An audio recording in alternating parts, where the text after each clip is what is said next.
नमस्कार दोस्तों, मैं हूं निधि भटनागर और आप सभी का स्वागत है मेरे इस नई चैनल पर। इस चैनल पर हम सीखेंगे एक बहुत ही प्राचीन और अद्भुत विद्या, हस्तरेखा विज्ञान। क्या आपने कभी सोचा है कि आपके हाथों की रेखाएं आपके जीवन का पूरा रहस्य बता सकती हैं? आपका भूतकाल, वर्तमान काल, भविष्य काल, सब कुछ आपके हाथों में छिपा होता है। इस चैनल पर मैं आपको हस्तरेखा विज्ञान जीरो से लेकर एडवांस लेवल तक बहुत ही आसान और बहुत ही सरल तरीके से सिखाने वाली हूँ। तो अगर आप भी अपने जीवन को समझना चाहते हैं, इस विद्या को सीखना चाहते हैं, तो अभी इस चैनल को सब्सक्राइब करें और इस ज्ञान की यात्रा की शुरुआत करें। तो चलिए प्रारंभ करते हैं। देखिए, पहले चैप्टर में हम लोग पढ़ने वाले हैं हस्तरेखा के परिचय के बारे में और थोड़ा सा इसके इतिहास के बारे में। चलिए स्टेप बाय स्टेप आप चाहें तो अपने नोट्स भी बना सकते हैं, साथ साथ आप इन्हें लिख सकते हैं, तो आपके चैप्टर वाइज नोट्स भी तैयार होते रहेंगे। सबसे पहले समझना ये जरूरी है कि भाई हस्तरेखा विज्ञान, उसका परिचय क्या है ये हस्तरेखा विज्ञान है क्या? हस्तरेखा विज्ञान एक ऐसा विज्ञान है, एक ऐसी साइंस हम कह सकते हैं, जिसके द्वारा किसी व्यक्ति के हाथ यानी उसकी हथेली और उन हथेली पर जो रेखाएं हैं, चिन्ह हैं, बनावट है, हम उनका अध्ययन करके उस व्यक्ति के जीवन का विश्लेषण कर सकते हैं। यानी कि हमारी डेफिनेशन क्या बनी कि हस्तरेखा विज्ञान एक ऐसा विज्ञान है जिसके द्वारा किसी व्यक्ति के हाथ या हथेली, उसकी रेखाओं, उसके चिन्हों, बनावट का अध्ययन करके किसी के जीवन का विश्लेषण किया जा सकता है। इसके माध्यम से हम किसी व्यक्ति के भूतकाल के बारे में समझ सकते हैं, है ना। जब हम किसी का हाथ देखते हैं तो हम उसके पास्ट को समझ सकते हैं, हम उसके वर्तमान को भी समझ सकते हैं। जब आप किसी के हाथ का विश्लेषण करते हैं तो आप उसके प्रेजेंट को भी काफी हद तक निकाल लेते हैं। आप समझ जाते हैं कि प्रेजेंट में इसकी लाइफ कैसी चल रही होगी, और हम उसके भविष्य का भी अध्ययन कर सकते हैं। हम समझ सकते हैं कि व्यक्ति आगे जाकर अपने जीवन में क्या करेगा, कितनी उन्नति करेगा, इसका आगे का समय कैसा है। इन सब के बारे में हम जब हस्तरेखा को अच्छे से डिटेल में पढ़ेंगे तो हमें इसकी जानकारी प्राप्त हो जाती है। अगर हम सरल शब्दों में इस बात को कहें तो हाथ में जो भी छिपे हुए रहस्य हैं उनको समझना ही हस्तरेखा विज्ञान है। अब हस्तरेखा विज्ञान के इतिहास के बारे में अगर हम बात करें तो हस्तरेखा विज्ञान एक बहुत ही प्राचीन विद्या है, मतलब ये बहुत पुरानी विद्या है। प्राचीन मीन्स पुरानी, जिसका संबंध अगर हम देखें तो वो है सामुद्रिक शास्त्र से। प्राचीन समय में ऋषियों ने मानव शरीर का बहुत गहन अध्ययन किया और पाया कि शरीर के विभिन्न अंगों में जीवन के संकेत छिपे हुए हैं। देखिए, प्राचीन समय में क्या होता था, ऋषि मुनि वगैरह आपके पूरे शरीर का अध्ययन किया करते थे। मस्तक की लकीरें हो गई, आपके पैरों के अंदर जो नीचे तलवे के पास चिन्ह होते हैं, सबका अध्ययन करते थे। ठीक है, और विभिन्न अंगों को जब वो अध्ययन करते थे, उनको समझने का प्रयास करते थे, तो वो सारे जीवन के संकेतों को समझ लेते थे कि इस पे ये चिन्ह बना है तो उसका जीवन इस दिशा में जाएगा, ये चिन्ह है तो इस दिशा में जाएगा, इस तरीके से। इसी अध्ययन के आधार पर सामुद्रिक शास्त्र की रचना हुई और हस्तरेखा विज्ञान उसी का एक महत्वपूर्ण भाग है। बेसिकली हस्तरेखा विज्ञान जो सामुद्रिक शास्त्र है उसका एक भाग है, एक पार्ट है, हम कह सकते हैं, राइट। चलिए आगे आते हैं। अब देखिए, सामुद्रिक शास्त्र का जिक्र आए और सामुद्रिक ऋषि का जिक्र आए, ऐसा तो हो नहीं सकता। तो चलिए बात करते हैं सामुद्रिक ऋषि के बारे में। सामुद्रिक ऋषि प्राचीन भारत के एक महान विद्वान थे जिन्होंने मानव शरीर के अंगों का सूक्ष्म अध्ययन किया, यानी कि बहुत ही बारीकी से अध्ययन किया। उन्होंने यह सिद्ध किया कि शरीर के प्रत्येक अंग में कुछ विशेष संकेत होते हैं, है ना। अगर आपका अंग इस तरीके का बना है तो ये चिन्ह है, मतलब एक तरीके से ये संकेत दे रहा है। कोई और चिन्ह बना है तो कोई और संकेत मिल रहा है उससे, यानी कि अंदाजा लगाया जा सकता है, पता किया जा सकता है कि इस संकेत का अर्थ क्या होगा। विशेष रूप से हाथ की रेखाएं व्यक्ति के जीवन को दर्शाती हैं। आपका प्रेजेंट, पास्ट, फ्यूचर, सारी चीजें आपकी हस्तरेखा से पता चल जाती हैं। उनके द्वारा दिए गए इस ज्ञान के आधार पर हम इस विद्या को सामुद्रिक शास्त्र कहते हैं, या फिर हम कह सकते हैं कि उनके द्वारा दिए गए इस ज्ञान के आधार पर ही इस विद्या को सामुद्रिक शास्त्र कहा गया है। चलिए इसमें बात करते हैं गणेश जी का क्या योगदान रहा। देखिए, भगवान गणेश को ज्ञान, बुद्धि, विद्या का देवता माना जाता है। ऐसी मान्यता है कि उन्होंने इस विद्या को व्यवस्थित और सरल बनाया, जिससे हमें इसे समझना आसान हो गया। इसीलिए किसी भी विद्या की शुरुआत जब भी हम करते हैं तो गणपति जी का हम स्मरण जरूर करते हैं। आगे बात करते हैं भगवान विष्णु का क्या योगदान रहा। देखिए, भगवान विष्णु जो हैं वो सृष्टि के पालन करता है। ऐसा माना जाता है उन्होंने इस दिव्य ज्ञान को संरक्षित किया और इसे मानव तक पहुंचाने में एक महत्वपूर्ण भूमिका निभाई। इसी कारण सामुद्रिक शास्त्र को एक दिव्य और पवित्र ज्ञान माना जाता है। आगे बात करते हैं। देखिए, यहाँ पर अब हम बात करेंगे माइंड की। क्या मन का क्या प्रभाव पड़ता है। देखिए, mind is the master control of the body, यानी मन जो है वो आपके पूरे शरीर का नियंत्रक है, वो पूरे शरीर को नियंत्रण में रखता है अपने। इसका अर्थ ये भी हुआ कि जो भी विचार हमारे मन में आते हैं, जो कुछ भी हम सोच रहे हैं, हमारे विचार, जो भी आइडियाज, जो भी थॉट्स हमारे दिमाग में आते हैं, उनका सीधा प्रभाव हमारे शरीर पर पड़ता है। मन और शरीर के संबंध के बारे में अगर हम बात करें, तो यदि किसी व्यक्ति को बहुत तेज गुस्सा आया हुआ है ना, यदि यदि किसी व्यक्ति को गुस्सा आता है तो क्या होता है, उसका पल्स रेट बढ़ने लग जाता है, उसकी हार्ट रेट बढ़ने लग जाता है, उसका बॉडी का टेम्परेचर ही बदल जाता है। इसी प्रकार अगर वो व्यक्ति डर में है या खुशी में या तनाव में है, तो उसके भाव, उसके चेहरे को देखकर आप अंदाजा लगा लेंगे कि व्यक्ति डरा हुआ है या ये व्यक्ति बहुत खुश है ना, या ये तनाव में कोई टेंशन है, वो तो हमें चेहरे के भाव देख के पता चल जाता है। तो इससे ये सिद्ध होता है कि हमारा जो मन है और जो हमारा शरीर है वो एक दूसरे से जुड़ा हुआ है ना। मेरे मन में अगर बहुत अच्छे कोई विचार आ रहे हैं तो मेरे चेहरे पर खुशी आपको दिख जाएगी। वहीं अगर मैं किसी चीज से बहुत ज्यादा डर जाऊं, है ना, तो मेरे चेहरे के भाव देखकर आप पता लगा सकते हैं कि आज डर लग रहा है, क्या हुआ, क्या दिक्कत है, क्या परेशानी, आप डरी हुई क्यों है। आप मेरे बताए बिना ही आप मेरे भावों से इस बात को समझ सकते हैं। चलिए आगे बात करते हैं।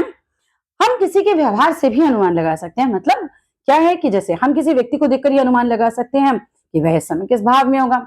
मान लीजिए कि इस कमरे में कोई व्यक्ति आता है और बहुत ज्यादा गुस्से में है, क्या आपको उससे पूछने की जरूरत पड़ेगी कि आप गुस्से में हैं? नहीं, आप उसका चेहरा, उसके चेहरे के भाव देखकर ही अंदाजा लगा लेते हैं कि व्यक्ति बहुत गुस्से में है, यानी इससे कुछ देर पहले इसका मूड खराब रहा होगा, कुछ देर बाद भी इसका मूड खराब रहेगा, क्योंकि गुस्से का भाव एकदम से नहीं चला जाता है और प्रेजेंट में तो आपको दिख ही रहा है ना। तो हमें उसका मूड कैसा है उसके भाव देख के पता चल जाता है। कुछ समय पहले उसकी स्थिति कैसी रही होगी, कुछ समय बाद कैसी रहेगी, वो भी हम पता लगा सकते हैं। इसके बाद देखिए हाथों में कैसे परिवर्तन होते हैं, पाम का क्या कनेक्शन है वो हम देखेंगे। देखिए जैसे किसी के चेहरे के भाव आपको दिखाई देते हैं और उसमें परिवर्तन आपको दिखाई देते हैं, वैसे वैसे हाथों में भी परिवर्तन होते रहते हैं। मन की क्रिया प्रतिक्रिया का प्रभाव आपकी हाथ की रेखाओं पर भी पड़ता है, इसलिए कहते हैं सोच अच्छी रखिए अपनी। जैसा आप सोचेंगे धीरे धीरे आपके हाथ में उस तरह की चीजें प्रकट होने लग जाती हैं। अच्छी भावना रखेंगे तो अच्छी रेखाएं प्रकट आपके हाथ में होने लगेंगी। चलिए आगे बात करते हैं। क्या रेखाएं बदलती हैं? बिल्कुल बदलती हैं। आपके कर्मों के हिसाब से आपकी रेखाएं बदलती हैं। आप वो अच्छी भी हो सकती हैं, बुरी भी हो सकती हैं, डिपेंड करता है आपका कि आप अपने प्रेजेंट में क्या कर्म कर रहे हैं, कैसे कर्म करते जा रहे हैं। आप अच्छे कर्म करते जाइए, प्लस करते जाइए अपनी चीजों को, और देखिए आपके हाथों के परिवर्तन को। आप अपने हाथ की तस्वीर आज लीजिए और 1 साल बाद उस तस्वीर को देख लीजिए। आपको स्वयं पता चल जाएगा कि अगर आपने ऐसे 1 साल में बहुत अच्छे कर्म किए हैं तो अच्छे परिवर्तन दिखाई देंगे, और वहीं खराब कर्म किए हैं तो खराब परिवर्तन भी दिखाई देंगे। परिवर्तन होते रहते हैं, अब अच्छे और बुरे, ये सब कुछ हमारे अपने हाथों में है। चलिए आगे बात करते हैं हम, और इन्हीं के आधार पर अगर हम बात करें तो हम व्यक्ति के जीवन का अध्ययन करते हैं, है ना। अब हस्तरेखा मन का दर्पण है, यानी कि हाथ की रेखाएं व्यक्ति के मन, स्वभाव और उसके जीवन को दर्शाती हैं। अब हम हस्तरेखा विज्ञान थोड़ा सा विस्तार से कुछ और बात भी करेंगे। देखिए जीवन में ना हमेशा परिवर्तन होते रहते हैं, कुछ परिवर्तन स्थायी होते हैं तो कुछ परिवर्तन अस्थायी होते हैं, ठीक है, लेकिन परिवर्तन हमेशा होते रहते हैं। जैसे एक व्यक्ति के मन में गुस्से का भाव आया तो ये कैसा है? अस्थायी है। एक्चुअली हम परमानेंट तो नहीं रहेगा, गुस्से का भाव आया है, कुछ टाइम रहेगा, कुछ दिन रह सकता है, लेकिन जिंदगी भर नहीं रह सकता, ठीक है, अस्थायी परिवर्तन हो गया। लेकिन उस समय क्या होगा? उस समय उसका पल्स रेट बढ़ जाएगा, उसका हार्ट रेट बढ़ जाएगा, उसकी बॉडी का टेम्परेचर बढ़ जाता है, जो सामान्य नहीं है ना। उसकी सांसों में भी हम देखेंगे परिवर्तन होने लग जाता है। गुस्से में तो इतनी पावर होती है कि आदमी कई बार कांपने लग जाता है, उसका शरीर अकड़ जाता है। मन के भाव आने पर, मन के भावों में हम कहते हैं इतनी शक्ति होती है कि उसके शरीर में और शरीर के व्यवहार में सब में परिवर्तन होने लग जाते हैं। हम उसके चेहरे के भावों को देखकर उसके बारे में बोल सकते हैं।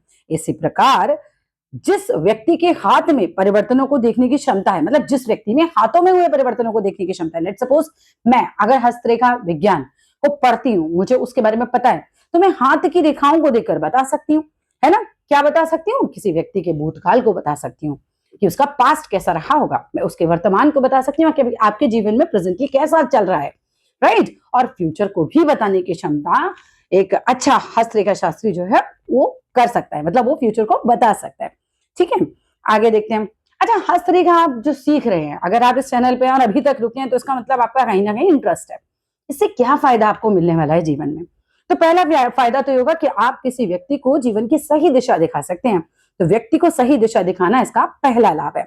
ठीक है, हस्तरेखा के माध्यम से हम ये जान सकते हैं कि व्यक्ति को जीवन में किस दिशा में आगे बढ़ना चाहिए। मान लीजिए कि एक बच्चा है, उसका बच्चा भी मतलब 15-16 साल का कोई बच्चा आपके पास आता है हस्तरेखा दिखाने के लिए, आपको बिल्कुल दिखाई दे रहा है उसके हाथ में डॉक्टर बनने के बहुत अच्छे योग है, आप उसे बिल्कुल एक दिशा दिखा सकते हैं कि अगर आप इस फील्ड में काम करेंगे तो आप आगे बहुत अच्छा कर सकते हैं, आपके हाथ में बहुत अच्छे योग हैं, है ना?